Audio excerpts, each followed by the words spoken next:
សូមជម្រាបសួរប្រិយមិត្តទាំងអស់គ្នាបាទសូមស្វាគមន៍មកកាន់កម្មវិធីបច្ចុប្បន្នភាពអាមេរិកាំងនៅថ្ងៃនេះគឺយប់ថ្ងៃច័ន្ទទី20ខែមេសាឆ្នាំ2026ណាមកនៅសហរដ្ឋអាមេរិកដែលឡែកនៅក្នុងប្រទេសកម្ពុជាគឺថ្ងៃអង្គារទៅហើយទី21ខែមេសាវិលជាដាច់ខែមេសាមួយទៀតហើយបាទអញ្ចឹងនៅក្នុងកម្មវិធីបច្ចុប្បន្នភាពអាមេរិកាំងខ្ញុំសម្រាប់យកព័ត៌មានសំខាន់ចំនួន5មកជម្រាបជូនប្រិយមិត្តទាំងអស់គ្នាគឺព័ត៌មានទី1នេះគឺមកដល់ពេលដែលខ្ញុំចែកចាយរំលែកព័ត៌មានជូនប្រិយមិត្តនៅថ្ងៃនេះគឺមិនទាន់មានការវិភាគជាក់ស្ដែងអំពីការជួបចរចាគ្នាជុំទី2រវាងមន្ត្រីរបស់សហរដ្ឋអាមេរិកនិងមន្ត្រីរបស់អ៊ីរ៉ង់នៅឡើយទេក៏ប៉ុន្តែប្រទេសប៉ាគីស្ថានសម្ដែងសុទិដ្ឋិនិយមថាអាចនឹងមានការចរចាគ្នានៅក្នុងសប្តាហ៍នេះអាចថ្ងៃស្អែកឬថ្ងៃខាងស្អែកពីព្រោះអ៊ីរ៉ង់នៅមិនទាន់បានឆ្លើយតបនៅឡើយដែរហើយព័ត៌មានទី2គឺរដ្ឋមន្ត្រីក្រសួងកាងាររបស់រដ្ឋបាលលោកប្រធានាធិបតី Donald Trump លាលែងចេញពីតំណែងបន្ទាប់ពីមានរឿងរ៉ាវអាស្រូវអ្នកស្រីគឺជារដ្ឋមន្ត្រីទី3ដែលលាលែងពីតំណែងហើយជារដ្ឋមន្ត្រីស្ត្រីបាទទាំង3តែម្ដងទាំងទី1ទី2ទី3នេះដែលលាលែងចេញពីតំណែងតើអ្នកស្រីមានរឿងរ៉ាវអាស្រូវយ៉ាងណាខ្លះខ្ញុំនឹងជម្រាបជូននៅក្នុងព័ត៌មានពិស្ដាហើយព័ត៌មានទី3នេះគឺជាព័ត៌មានចាស់ទេកម្ពុជាបានតវ៉ាកាលពីថ្ងៃ19ណាគឺមួយថ្ងៃមុននេះថាកម្ពុជាបានតវ៉ានឹងថៃដែលបានសាងសង់ផ្លូវហើយនឹងប៉ោះយាមអីហ្នឹងឲ្យដល់ទង្ជ័យនៅតាមតំបន់មួយចំនួននៅតាមព្រំដែនដូចជានៅខេត្តព្រះវិហារថ្មខាងពោធិ៍សាត់អីជាដើមហើយកម្ពុជាបានតវ៉ាហើយទន្ទឹមនឹងនោះគឺក៏មានសេចក្តីរាយការណ៍ពីខាងភាគីថៃកាសែត The Nation របស់ថៃដកសងសម្ដីរបស់មេតបជើងទឹករបស់ថៃបានព្រមានថាបើសិនជាកម្ពុជាហ៊ានឆ្លងដែនចូលប្រទេសថៃគឺថៃនឹងវាយប្រហារមកវិញផងដែរការព្រមាននេះកើតមានឡើងក្រោយពីទង្ជ័យមួយរបស់ថៃបានបាត់បង់នៅតំបន់អសអ៊ុយឬក៏ថាតំបន់ចំោះជ្រូកហើយឥឡូវនេះថៃដាក់មកវិញក៏ប៉ុន្តែថៃបានព្រមានថាបើសិនជាកម្ពុជាជាអ្នកប្រព្រឹត្តហើយទៅដកគឺអាចនឹងមានការប្រយុទ្ធគ្នាបាទថៃគម្រាមតែចង់ប្រយុទ្ធជានិច្ចហើយនឹងព័ត៌មានទី5គឺវែងបន្តិចព័ត៌មាននេះគឺតើ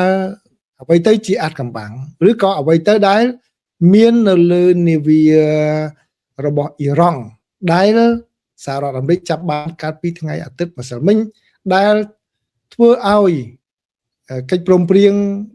សន្តិភាពបច្ចុប្បន្នរវាងប្រទេសអាមេរិកហើយនិងប្រទេសអ៊ីរ៉ង់ហាក់នៅជាប់គាំងហើយអាចនឹងធ្វើឲ្យខូចខាតទៅដល់ការចរចាជុំទី2នេះទៀតបាទអញ្ចឹងនៅក្នុងព័ត៌មានពុស្ដាខ្ញុំនឹងជម្រាបជូនប្រិយមិត្តថាអ្វីទៅជាអាត់កំបាំងអ្វីទៅដែលមាននៅលើនាវានោះបាទជាសហរដ្ឋអាមេរិកស្ទុះស្ទាទៅខត់ស្ទាក់ចាប់ទុកបែបនេះបាទនេះគឺជាព័ត៌មានសំខាន់ដែលខ្ញុំចងក្រងសម្រាប់ប្រិយមិត្តទាំងអស់គ្នាព័ត៌មានពុស្ដាបាទជាព័ត៌មានទី1គឺមកដល់ត្រឹមម៉ោងដែលខ្ញុំផ្សាយនេះណាបាទអាចការវិវត្តលឿននៅពេលដែលខ្ញុំចាប់ផ្សាយឡើងវិញក៏ប៉ុន្តែទៅម៉ោងដែលយើងផ្សាយនេះគឺម៉ោង8:12នាទីព្រឹកថ្ងៃអង្គារមកនៅក្នុងប្រទេសកម្ពុជាគឺកិច្ចចរចាទល់មុខគ្នាលើកទី2រវាងសហរដ្ឋអាមេរិកនិងអ៊ីរ៉ង់ដែលបានគ្រោងទុកសម្រាប់សប្តាហ៍នេះនៅក្នុងប្រទេសប៉ាគីស្ថាននោះគឺស្ថិតនៅក្នុងស្ថានភាពរង្គោះរង្គើនៅឡើយទេគឺមិនទាន់មានអ្វីជាក់លាក់ទេបន្ទាប់ពីមន្ត្រីអ៊ីរ៉ង់បានគម្រាមថាមិនចូលរួមនៅក្នុងការប្រជុំនោះទេបន្ទាប់ពីសហរដ្ឋអាមេរិកបានរឹបអូសនាវាដែលមានដោតទង់ជាតិអ៊ីរ៉ង់មួយគ្រឿងបាទដែលសហរដ្ឋអាមេរិកបានចាប់កាលពីចុងសប្តាហ៍គឺកាលពីថ្ងៃអាទិត្យនៅច្រក Hormuz តើអ្វីខ្លះមាននៅក្នុងនាវានោះបាទបទជបាញ់រវាងសហរដ្ឋអាមេរិកនិងអ៊ីរ៉ង់ទៅបានកំណត់ថានឹងផុតពេលគឺនៅថ្ងៃពុធហើយខណៈដែលភាគីទាំងពីរបានបង្ហាញការគាំទ្រចំពោះគោលដៅនៃការចរចាបញ្ចប់សង្គ្រាមគឺប្រទេសទាំងពីរបានបន្តបង្កើនការប្រជុំមុខដាក់គ្នានៅក្នុងនិងជុំវិញច្រកសមុទ្រ Hormuz ដែលជាផ្លូវទឹកដ៏សំខាន់ដែលបានលេចចេញជាបញ្ហាស្នូលនៅក្នុងកិច្ចចរចាសន្តិភាពលោកអ៊ីស្ម៉ាអ៊ីលបាក់កីអ្នកនាំពាក្យក្រសួងការបរទេសអ៊ីរ៉ង់បាននិយាយនៅក្នុងសន្និសីទសារព័ត៌មានមួយកាលពីថ្ងៃច័ន្ទថាគឺនៅថ្ងៃច័ន្ទនេះនៅសម្រាប់នៅសហរដ្ឋអាមេរិករហូតមកដល់ពេលនេះយើងមិនទាន់បានធ្វើការសម្រេចចិត្តណាមួយទាក់ទងនឹងការចរចាជុំបន្ទាប់នៅឡើយទេលោកបាកេបាននិយាយថាការរឹបអូសនាវាដែលមានដោតទង់ជាតិអ៊ីរ៉ង់នឹងការបបន្តបិទច្រកសមុទ្ររបស់អ៊ីរ៉ង់ដោយសហរដ្ឋអាមេរិកគឺជាការរំលោភលើកិច្ចព្រមព្រៀងឈប់បាញ់គ្នា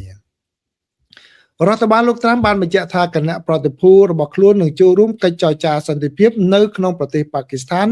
នៅសប្តាហ៍នេះដំបូងឡើយលោកត្រាំបានមានប្រសាសន៍ថាកិច្ចចរចានឹងធ្វើឡើងនៅថ្ងៃអង្គារប៉ុន្តែការបដិឆេទនោះអាចត្រូវពន្យាពេលសហរដ្ឋអាមេរិកបាននិយាយថាខ្លួនកំពុងតែបញ្ជូនអនុប្រធានាធិបតីគឺលោក JD Vance បេសកជនពិសេសប្រចាំតំបន់មជ្ឈិមបូព៌ាលោក Steve Witkoff និងកូនប្រសាររបស់លោក Trump គឺលោក Jared Kushner ឲ្យទៅចូលរួមនៅក្នុងការចរចានោះក៏ប៉ុន្តែគិតត្រឹមព្រឹកថ្ងៃច័ន្ទព្រឹកមិញណាលោក Vance មិនទាន់បានចាក់ចែងទៅកាន់ប្រទេសប៉ាគីស្ថាននៅឡើយទេនេះបើយោងតាមប្រភពមួយដែលបានដឹងអំពីផែនការរបស់លោកដែលនិយាយក្នុងលក្ខខណ្ឌមិនបញ្ចេញឈ្មោះក្នុងការចែករំលែកព័ត៌មាននេះទេហើយបានបន្ថែមថាគណៈប្រតិភូសហរដ្ឋអាមេរិកគឺមានគម្រោងធ្វើដំណើរទៅកាន់ទីក្រុងអ៊ីស្លាមាបាតក្នុងពេលឆាប់ៗនេះបាទកាលពីម្សិលមិញខ្ញុំបានចែករំលែកតាម Facebook ថាលោកត្រាំគាត់ថាមន្ត្រីអាមេរិកទៅហើយក៏ប៉ុន្តែការពិតអត់ទាន់ទៅទេណាអញ្ចឹងឥឡូវមកដល់ព្រឹកមិញមកនៅសហរដ្ឋអាមេរិកគឺអត់ទាន់មានបញ្ជូនទៅនៅឡើយទេនេះបើតាមសេចក្តីរាយការណ៍ការរឹបអូសកប៉ាល់របស់អ៊ីរ៉ង់ដែលមានឈ្មោះថា Tuska ដោយសហរដ្ឋអាមេរិកគឺជាលើកដំបូងហើយដែលកងកម្លាំងរបស់សហរដ្ឋអាមេរិកបានឡើងលើកប៉ាល់មួយនេះចាប់តាំងពីការបិទច្រកហូមូននេះចូលជាធរមានកាលពីថ្ងៃទី13ខែមេសាយោធាសហរដ្ឋអាមេរិកបាននិយាយថាកប៉ាល់ដឹកទំនិញដែលមានដោតទង់ជាតិអ៊ីរ៉ង់នេះត្រូវបានរឹបអូសដោយសារតែព្យាយាមគេចចេញពីការបិទផ្លូវកប៉ាល់ Tuscan ជាកម្មសិទ្ធិរបស់ក្រុមហ៊ុនអ៊ីរ៉ង់មួយដែលសហរដ្ឋអាមេរិកបានចោទប្រកាន់ពីបទផ្គត់ផ្គង់សម្ភារៈសម្រាប់កម្មវិធីមីស៊ីលផ្លោងរបស់ទីក្រុងតេហេរ៉ង់មន្ត្រីជាន់ខ្ពស់រដ្ឋាភិបាលប៉ាគីស្ថានម្នាក់បានប្រាប់ទីភ្នាក់ងារសារព័ត៌មាន Reuters កាលពីថ្ងៃច័ន្ទថាប្រទេសប៉ាគីស្ថានមានទំនុកចិត្តថាខ្លួនអាចធ្វើឲ្យអ៊ីរ៉ង់ចូលរួមកិច្ចចរចាជាមួយនឹងសហរដ្ឋអាមេរិកបានប្រពន្ធនេះបាននិយាយក្នុងលក្ខខណ្ឌមិនបញ្ចេញឈ្មោះថាយើងបានទទួលសញ្ញាវិជ្ជមានពីអ៊ីរ៉ង់អ្វីៗមានភាពមិនស្ថិតស្ថេរប៉ុន្តែយើងកំពុងព្យាយាមឲ្យពួកគេនៅទីនេះនៅពេលដែលយើងចាប់ផ្ដើមកិច្ចចរចានៅថ្ងៃស្អែកឬថ្ងៃបន្ទាប់ប្រភពព័ត៌មានបានបន្ថែមថាប្រទេសប៉ាគីស្ថានកំពុងចូលរួមយ៉ាងសកម្មជាមួយនឹងទីក្រុងតេហេរ៉ង់និងទីក្រុង Washington ខណៈដែលថ្ងៃផុតកំណត់នៃបទជបាញ់របស់លោកប្រធានាធិបតី Donald Trump ជិតមកដល់ហើយមកអញ្ចឹងគឺខិតខំព្យាយាមបើកវងកញ្ចក់បន្តិចណាគឺកាលពីជំនាន់មុនកាលរដ្ឋបាលលោកស្រីរដ្ឋមន្ត្រី Madeleine Albright គឺប៉ាគីស្ថានទៅបានគេចាត់ទុកថាជាជំងឺឈឺក្បាលឬក៏ជាប្រកាំងឬក៏ថាជំងឺឈឺក្បាលរ៉ាំរ៉ៃ migraine របស់សម្រាប់សហរដ្ឋអាមេរិករបស់ពិភពលោកផងដែរប៉ុន្តែឥឡូវនេះបែរជាប៉ាគីស្ថានឥឡូវជាអ្នកដែលខិតខំចូលរួមដើម្បីដោះស្រាយបញ្ហាឈឺក្បាលរបស់ពិភពលោកបាទនេះបើតាមការសរសេររបស់កាសែត Washington Post ហ្នឹងណាមិនមែន New York Times មិនមែនខ្ញុំអ្នកសរសេរអ្នកនិយាយទេខ្ញុំមិនមានកំណត់អីដំបែបនេះទេបាទគឺ New York Times គាត់និយាយអញ្ចឹងណាបាទនេះជាព័ត៌មានទី1រីឯព័ត៌មានទី2គឺឥឡូវនេះរដ្ឋមន្ត្រីទី3ហើយរបស់រដ្ឋបាលលោកប្រធានាធិបតី Donald Trump បានលាលែងចេញពីតំណែងអ្នកដែលលាលែងនៅថ្ងៃច័ន្ទនេះគឺអ្នកស្រី Lori Chavez de Remer អ្នកស្រីជារដ្ឋមន្ត្រីក្រសួងកាងារបានលាលែងចេញពីតំណែងដើម្បីទៅធ្វើការនៅវិស័យឯកជនវិញនេះបើតាមការប្រកាសរបស់នាយកដ្ឋានផ្នែកទំនាក់ទំនងរបស់សេតាវិមានគឺលោក Steven Chung នៅថ្ងៃច័ន្ទនេះបាទអញ្ចឹងគឺគាត់ហេតុផលផ្លូវការគឺថាអ្នកស្រីឈប់ដើម្បីទៅធ្វើការងារនៅវិស័យឯកជនវិញណា លោកស៊ីវិនជឹងបានមានប្រសាសន៍ថាអនុរដ្ឋមន្ត្រីគឺលោក Keith Soundering នឹងបម្រើការជារដ្ឋមន្ត្រីស្ដីទីរបស់ក្រសួងកាងារវិញតើមូលហេតុអ្វីបានជាធ្វើឲ្យលោកស្រីចុះចេញពីតំណែងពីព្រោះលោកស្រីជារដ្ឋមន្ត្រីទី3ហើយស្ត្រីទាំង3ទៀតបានលាលែងចេញពីតំណែងឬក៏ត្រូវបង្ខំឲ្យចេញពីតំណែងនៅក្នុងរដ្ឋបាលលោកត្រាំលោកស្រី Chave de Remer បានប្រឈមមុខនឹងការត្រួតពិនិត្យយ៉ាងម៉ត់ចត់លើរឿងអាស្រូវប្រព្រឹត្តខុសជាច្រើនរួមទាំងការចោទប្រកាន់ពីការគ្រប់គ្រងមូលនិធិរបស់ក្រសួងមិនបានត្រឹមត្រូវនិងទំនាក់ទំនងមិនសមរម្យជាមួយបុគ្គលិកដែលរដ្ឋបាលលោកត្រាំបានហៅថាគ្មានមូលដ្ឋាននោះទេអគ្គអធិការកិច្ចនៃក្រសួងកាងារបានចាប់ផ្ដើមការស៊ើបអង្កេតលើលោកស្រី Chave de Remer នៅដើមឆ្នាំនេះបន្ទាប់ពីមានការចោទប្រកាន់ថាអ្នកស្រីបានប្រើប្រាស់ប្រាក់របស់រដ្ឋខុសច្បាប់បាទដើម្បីការចំណាយសម្រាប់ការធ្វើដំណើរផ្ទាល់ខ្លួននេះបើយោងតាមកាសែត The New York Times ចឹងយកលុយរដ្ឋទៅចាយសម្រាប់ដំណើរផ្ទាល់ខ្លួនយោងតាមកាសែត The New York Post វិញរដ្ឋមន្ត្រីរូបនេះត្រូវបានចោទប្រកាន់ដោយអ្នកផ្ដល់ព័ត៌មាននោះថាបានឲ្យបុគ្គលិកប្រឌិតដំណើរទស្សនកិច្ចទៅកាន់កន្លែងដែលអ្នកស្រីចង់ទៅហើយដំណើរទស្សនកិច្ចដែលទៅនោះគឺអ្នកស្រីថែមទាំងទៅជាមួយនឹងក្រុមគ្រួសារនិងមិត្តភ័ក្តិប៉ុន្តែយកថវិការបស់រដ្ឋទៅចំណាយពាក្យបណ្ដឹងទៅកាន់ការិយាល័យអគ្គអធិការកិច្ចនៃក្រសួងកាងារក៏បានបង្អះអាងផងដែរថាមានការលាក់ទុកគ្រឿងស្រវឹងនៅក្នុងការិយាល័យរបស់អ្នកស្រីទៀតហើយអ្នកស្រី Chave de Remer តែងតែពិសាស្រាក្នុងម៉ោងបំពេញការងារធម្មតាហើយអ្នកស្រីត្រូវបានចាប់ប្រកាន់ពីបទមានទំនាក់ទំនងមិនសមរម្យជាមួយនឹងសមាជិកសន្តិសុខរបស់អ្នកស្រីបាទទំនាក់ទំនងមិនសមរម្យនោះគឺបានន័យថារបៀបស្នេហាឆក់កដៀតអីជាមួយនឹងក្រុមអង្គរៈនេះបើនិយាយពាក្យសាមញ្ញណាបាទអ្នកស្រី Chave de Remer មិនត្រូវបានចាប់ប្រកាន់ជាផ្លូវការពីបទប្រព្រឹត្តល្មើសឬក៏ប្រព្រឹត្តខុសណាមួយនៅឡើយទេមកដល់ពេលនេះយ៉ាងហោចណាស់មានសមាជិក4នាក់នៃបុគ្គលិករបស់អ្នកស្រីត្រូវបានបណ្តេញចេញឬឲ្យឈប់សម្រាករដ្ឋបាលចាប់តាំងពីក្រសួងកាងារបានចាប់ផ្ដើមការស៊ើបអង្កេតលើអកប្បកិរិយារបស់អ្នកស្រីប្រធានបុគ្គលិកនិងអនុប្រធានបុគ្គលិករបស់អ្នកស្រី Chave de Remer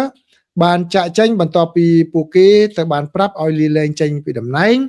ឬត្រូវបានបណ្តេញចេញនៅដើមខែមីនាខណៈដែលនាយកផ្នែកព័ត៌មានរបស់អ្នកស្រីបានអះអាងថាអ្នកស្រីត្រូវបានបញ្ឈប់ពីការងារដោយខុសច្បាប់នៅចុងខែមីនាបាទក្នុងអត្ថបទនេះมันបានបញ្ជាក់ថាតើអ្នកស្រីបញ្ឈប់ពួកគេឬក៏ខាងស៊ើបអង្កេតគេបញ្ឈប់ទេយើងមិនទាន់ដឹងអត់បានសរសេរអត្ថបទដែរណានៅក្នុងករណីនេះដូចដែលខ្ញុំធ្លាប់បានបើមកចង់តិចណាដូចដែលខ្ញុំធ្លាប់បានប្រាប់ពីមុនអញ្ចឹងនៅក្នុងសហរដ្ឋអាមេរិកបើការងារណាមួយដែលគេចង់បណ្តេញយើងគេឲ្យយើងលាឈប់សិនបាទការស៊ើបអង្កេតលើលោកស្រី Chave de Remer ក៏បានបង្ហាញផងដែរថាបុគ្គលិកស្ត្រីវ័យក្មេងមួយចំនួនត្រូវបានគេប្រាប់តាមរយៈសារជាលាខអក្សរថាចូលប្រុងប្រយ័ត្នចំពោះស្វាមីរបស់អ្នកស្រីនិងឪពុករបស់រដ្ឋមន្ត្រីរូបនេះផងនេះបើយោងតាមសេចក្តីរាយការណ៍របស់កាសែត The New York Times ហើយអ្វីបានត្រូវប្រយ័ត្ននឹងស្វាមីរបស់លោកស្រីនិងឪពុករបស់លោកស្រីនោះអត្ថបទដែលបានបោះពុម្ពផ្សាយដោយកាសែត The New York Times បានបង្ហាញថាឪពុករបស់លោកស្រី Chave de Remer គឺលោក Richard Chave បាទគឺស្នើសុំណែនាំបុគ្គលិកដែលទើបចូលថ្មីដើរលេងនៅទីក្រុងដោយបានសរសេរសារដែលគេឃើញថាខ្ញុំដឹងថាអ្នកមកដល់ទីក្រុងហើយខ្ញុំសង្ឃឹមថាមកដល់ពេលណាប្រាប់ខ្ញុំផងខ្ញុំរកហេតុផលរកលេសដើម្បីចេញទៅក្រៅដើម្បីជូនអ្នកដើរលេងនៅជុំវិញទីក្រុងសូមមេត្តារក្សារឿងនេះជារឿងសម្ងាត់ឯកជនបាទឪពុករបស់អ្នកស្រីបានសរសេរសារបែបនេះទៅបុគ្គលិកទើបចូលថ្មីក៏ប៉ុន្តែគេមិនបញ្ជាក់ថាតើបុគ្គលិកនោះស្ត្រីឬក៏បុរសទេគ្រាន់តែគេថាបុគ្គលិកក្មេងឪពុករបស់គាត់ហ្នឹងបាទអញ្ចឹងគេថាសូមប្រយ័ត្នលោកតានឹងផងបាទដោយឡែកស្វាមីរបស់អ្នកស្រី Chave de Remer គឺលោក Sean de Remer បានប្រាប់បុគ្គលិកម្នាក់ថាគាត់មានអារម្មណ៍ថាទៅបានគេបំភ្លេចចោលបន្ទាប់ពីអ្នកស្រីបានសរសេរសារសំទោសថា អូគាត់ផ្ញើសារទៅប្រពន្ធនឹងចាដងតែប្រពន្ធនឹងមិនឆ្លើយតបវិញទេគឺប្រពន្ធនឹងប្រហែលជាជាប់នៅការងារណាវិហារឬក៏អរិយចូលក្នុងខ្លួនហើយបាទចាំបានប្តីហ្នឹងក៏គាត់ថាប្រពន្ធគាត់ហ្នឹងបាទចង់បំភ្លេចគាត់ចោលបានការងាររដ្ឋមន្ត្រីហ្នឹងបាទមិនជារវល់ការងារឬក៏រវល់អីផ្សេងមកក្នុងនេះគឺมันមានន័យល្អគឺក្នុងនេះអាក្រក់ច្រើនជាងលោក Sean de Remer ដែលជាស្វាមីហ្នឹងគឺជាប្រភពនៃការឆ្លោះប្រកែកមួយទៀតនៅក្នុងក្រសួងការងារផងដែរគាត់ត្រូវបានគេហាមឃាត់មិនឲ្យចូលទៅក្នុងទីស្នាក់ការកណ្ដាលរបស់ក្រសួងទេបន្ទាប់ពីមានបុគ្គលិកស្ត្រីបានរាយការណ៍ថាគាត់បានចាប់រំលោភលើផ្លូវភេទរបស់ពួកគេបាទស្វាមីទៅរំលោភបុគ្គលិករបស់ក្រសួងនេះបើតាមសេចក្តីរាយការណ៍ណាយ៉ាងហោចណាស់មានហេតុការណ៍មួយទៅបានគេថតបានជាវីដេអូនេះបើយោងតាមកាសែត The New York Times ដែលបានលើកឡើងពីមនុស្សដែលដឹងអំពីបញ្ហានេះនិងរបាយការណ៍របស់ប៉ូលីសបាទអញ្ចឹងគឺមានរឿងរ៉ាវច្រើនដែលយើងមិនទាន់បានឮពីខាងលោកស្រីទេប៉ុន្តែសារព័ត៌មានបានផ្សាយអញ្ចឹងដូច្នេះលោកស្រីក៏បាទឥឡូវនេះឈប់ពីតំណែងរដ្ឋមន្ត្រីហើយទៅគឺការនៅវិស័យឯកជនវិញបាទរីឯព័ត៌មានទី3វិញគឺជាការតវ៉ារបស់ខាងក្រសួងការបរទេសរបស់កម្ពុជាបាទខ្ញុំជឿថាប្រិយមិត្តបានដឹងហើយចឹងខ្ញុំសូមមិនអានទាំងសងឲ្យប្រិយមិត្តទេគឺកម្ពុជាគឺគាត់បានទាមទារខាងតាមរយៈក្រសួងការបរទេសគឺបានទាមទារឲ្យថៃបញ្ឈប់សកម្មភាពជាច្រើនដែលមានដូចជាសកម្មភាពជីកលេនដ្ឋានសង់ផ្លូវបាទដែលថៃបានធ្វើឡើងហ្នឹងគឺនៅខេត្តព្រះវិហារក៏មាននៅខេត្តឧត្តរមានជ័យក៏មាននិងខេត្តពោធិ៍សាត់ក៏មានដែរដែលជាសកម្មភាពរបស់ថៃប្រព្រឹត្តឡើងក្រោយពីមានបទជបាញ់គ្នានេះហើយក្រសួងការបរទេសហ្នឹងគឺឲ្យបញ្ឈប់រាល់សកម្មភាពនឹងការពង្រឹងការកាន់កាប់ដោយខុសច្បាប់ដូចជាការជីកលេនដ្ឋានឈូសឆាយដីនិងសង់ផ្លូវជាដើមក្នុងខេត្តព្រះវិហារឧត្តរមានជ័យនិងពោធិ៍សាត់នៅថ្ងៃលិខិតដែលខាងក្រសួងបានចេញនេះគឺលិខិតដែលខ្ញុំបង្ហាញជូនប្រិយមិត្តនេះគឺចេញនៅថ្ងៃទី19ណាថ្ងៃម្សិលមិញឬបើនៅកម្ពុជាថាម្សិលមួយថ្ងៃទៅហើយណាថ្ងៃ19ហ្នឹងបាទគឺថ្ងៃទី19ខែមេសាបាទក្រសួងការបរទេសរបស់កម្ពុជាហ្នឹងបានចេញលិខិតតវ៉ាជាផ្លូវការនេះបើយោងតាមសេចក្តីប្រកាសព័ត៌មានអញ្ចឹងអ្វីដែលប្រិយមិត្តឃើញនេះគឺជាសេចក្តីប្រកាសព័ត៌មានទេណានេះកុំច្រឡំថានេះគឺជាលិខិតតវ៉ាតាមធម្មតាលិខិតផ្លូវការលិខិតតវ៉ាគេចាត់ទុកថាជាលិខិតសម្ងាត់ confidential ដែលគេមិនអាចបង្ហាញជាសាធារណៈបានទេគេគ្រាន់តែជម្រាបឲ្យយើងបានដឹងអំពីដំណើររឿងដែលថាបានតវ៉ាណាអញ្ចឹងកុំច្រឡំថានេះគឺជាលិខិតនេះគ្រាន់តែជាសេចក្តីប្រកាសព័ត៌មានទេអញ្ចឹងបើយោងតាមសេចក្តីប្រកាសព័ត៌មានហ្នឹងគឺកម្ពុជាបានតវ៉ាជាផ្លូវការប្រឆាំងនឹងសកម្មភាពរបស់កងកម្លាំងថៃដោយក្រសួងការបរទេសបានអះអាងថានៅថ្ងៃទី18ខែមេសាភាគីថៃបានពង្រឹងការកាន់កាប់ដោយខុសច្បាប់បន្ថែមទៀតដែលរំលោភលើអធិបតេយ្យនិងបូរណភាពទឹកដីរបស់កម្ពុជាបាទគឺការលើកឡើងហ្នឹងគឺបាទគឺក្នុងសេចក្តីប្រកាសព័ត៌មានគឺកម្ពុជាក៏បានបញ្ជាក់ផងដែរអំពីការប្រកាន់ជំហររបស់កម្ពុជានៅក្នុងការដោះស្រាយបញ្ហានានាទៅតាមផ្លូវច្បាប់គោរពទៅតាមកិច្ចព្រមព្រៀងដែលមានក្នុងពេលកន្លងមករវាងប្រទេសទាំងពីរជាពិសេសកិច្ចព្រមព្រៀងចុងក្រោយដែលនិយាយអំពីការឈប់បាញ់គ្នានេះបាទអញ្ចឹងនេះគឺជាព័ត៌មានដែលខ្ញុំដកស្រង់ខ្លីជូនប៉ុណ្ណឹងព្រោះប្រិមិត្តសង្កេតថាបានទទួលពីប្រទេសកម្ពុជាបានគ្រប់គ្រាន់ទៅហើយណាបាទរីឯព័ត៌មានទី4តាក់ទងជាមួយនឹងថៃនិងកម្ពុជាដែរដែលខ្ញុំដាក់ចំណងជើងថាកម្ពុជាតវ៉ាខណៈថៃប្រមានវីបាទគឺព័ត៌មានតាក់ទងនឹងថៃហ្នឹងគឺជាសេចក្តីរាយការណ៍របស់កាសែត The Nation កាសែត The Nation បានចេញផ្សាយនៅថ្ងៃនេះដែលសម្រាប់នៅកម្ពុជាថាថ្ងៃម្សិលមិញណាគឺ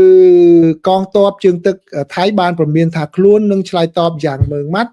ប្រសិនបើកងទ័ពកម្ពុជាត្រូវបានគេរកឃើញថាបានឆ្លងចូលទៅក្នុងទឹកដីថៃបន្ទាប់ពីទង់ជាតិថៃបានបាត់ពីបង្គោលទង់ជាតិនៅក្នុងតំបន់ព្រំដែនរៀងអក្សរអ៊ុយបាទគឺដូចជាមកជ្រូងដ៏សំខាន់មួយនៅក្នុងខាងតំបន់បានផាក់ខាត់បាទស្រុកភងណាំរ៉ុនបាទខេត្តចន្ទបុរីបាទជានៅខាងពោធិ៍សាត់ណាអ្នកនាំពាក្យកងទ័ពជើងទឹកគឺឧត្តមនាវីឯកផារ៉ាជរតនាឆៃយ៉ាវផាន់បាននិយាយថាហេតុការណ៍នេះជាការពិតហើយបានកើតឡើងកាលពីថ្ងៃទី18ខែមេសា លោកផារ៉ាច់បាន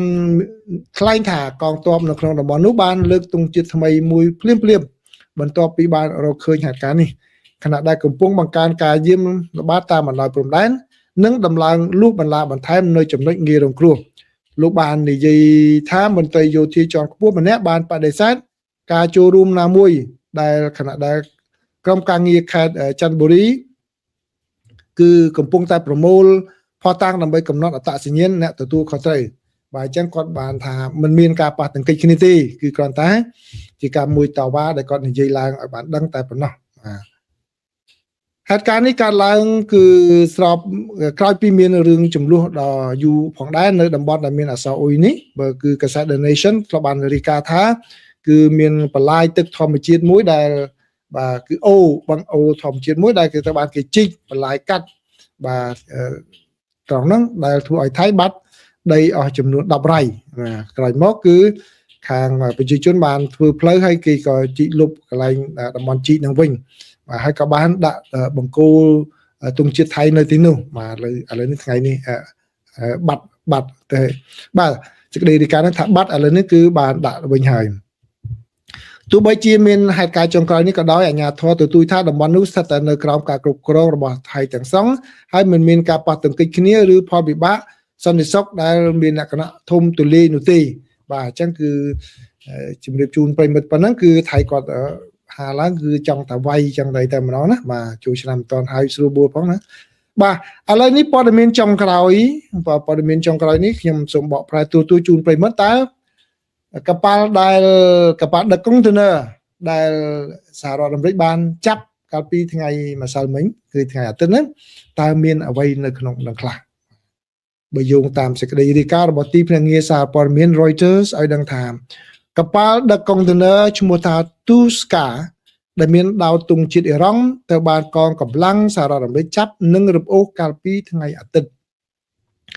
គឺកប៉ាល់នេះទំនងជាមានអ្វីដែលឬក៏កប៉ាល់នេះទំនងជាដឹកអ្វីដែលទីក្រុង Washington ចាត់ទុកថាជារបស់ប្រើប្រាស់ដែលមានគោលបំណងពីរយ៉ាងដែលអាចប្រើប្រាស់ដោយយោធានៅលើកប៉ាល់នោះផងដែរនេះបើយោងតាមប្រភពសន្តិសុខសមុទ្របាននិយាយកាលពីថ្ងៃច័ន្ទកប៉ាល់កុងតឺន័រតូចមួយនេះជាផ្នែកមួយនៃក្រុមដឹកជញ្ជូនរបស់កងឆ្មាំសាធារណរដ្ឋអ៊ីស្លាមអ៊ីរ៉ង់ដែលត្រូវបានរងទណ្ឌកម្មរបស់សហរដ្ឋអាមេរិកដែលបានចាប់និងបញ្ជូននៅថ្ងៃអាទិត្យនៅឯឆ្នេរសមុទ្របែរកំពង់ផែឆាបាហារបស់អ៊ីរ៉ង់ក្នុងឈូងសមុទ្រអូម៉ង់ហើយបានរាយការណ៍ពីទីតាំងរបស់ខ្លួនចុងក្រោយនៅក្នុងទីនោះបញ្ជាការកណ្ដាលរបស់សហរដ្ឋអាមេរិកបាននិយាយថាក្រុមនាវិកអ្នកដើរកប៉ាល់ Tuska មិនគោរពតាមការព្រមានម្ដងហើយម្ដងទៀតក្នុងរយៈពេល6 ម៉ោងឯណោះហើយកប៉ាល់នេះបានរំលោភទៅលើការបិទរបស់សហរដ្ឋអាមេរិកបាទគឺប្រិមិត្តនៅចាំទេគឺអ៊ីរ៉ង់គាត់បិទច្រក Hormuz នោះមួយបាទអាមេរិកពាត់ពីក្រៅមួយទៀតបិទវិញដែរអញ្ចឹងគឺបើទោះបីអ៊ីរ៉ង់បើកអាមេរិកមិនទាន់បើកទេអញ្ចឹងណាបាទអញ្ចឹងគឺកប៉ាល់ហ្នឹងអាមេរិកចាត់ទុកថាល្មើសនឹងការបិទដែនសមុទ្រនោះរបស់សហរដ្ឋអាមេរិកផងដែរប្រភពសន្តិសុខដែលបដិសេធមិនបញ្ចេញឈ្មោះបាននិយាយថាការវាយតម្លៃដំបូងរបស់ពួកគេគឺកប៉ាល់នេះទំនងជាដឹករបស់របរដែលប្រើប្រាស់មានគោលបំណងពីរយ៉ាងបន្ទាប់ពីការធ្វើដំណើរមកពីអាស៊ីគោលបំណងពីរយ៉ាងគឺបានន័យថាអាចយកប្រើគោលបំណងសម្រាប់ទាហានក៏បានសម្រាប់គោលបំណងស៊ីវិលក៏បានដែរឧទាហរណ៍ដូចជាបន្ទះ chip តែ chip នឹងយកមកប្រើនៅក្នុង microwave ឬក៏ប្រើអីជាមួយ electronic ប្រើសម្រាប់ស៊ីវិលនេះក៏ប៉ុន្តែគេអាចដកគ្រឿង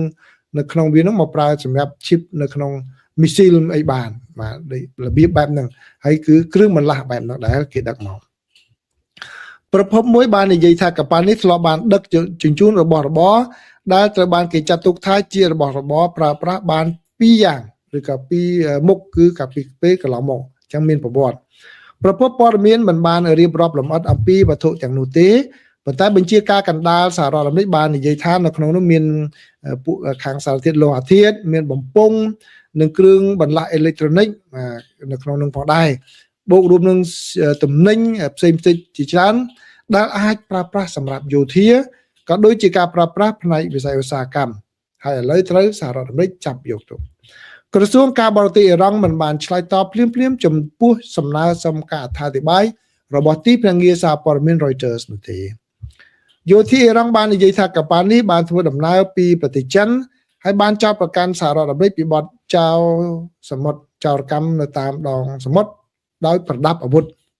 ពួកគេបាននិយាយថាពួកគេត្រៀមខ្លួនរួចជាស្រេចដើម្បីប្រឈមមុខនឹងកងកម្លាំងសហរដ្ឋអាមេរិកជុំវិញការជ្រៀតពានដោយចំហបែបនេះប៉ុន្តែត្រូវបានរារាំងដោយសារវត្តមានរបស់ក្រុមគ្រូសាសមាជិក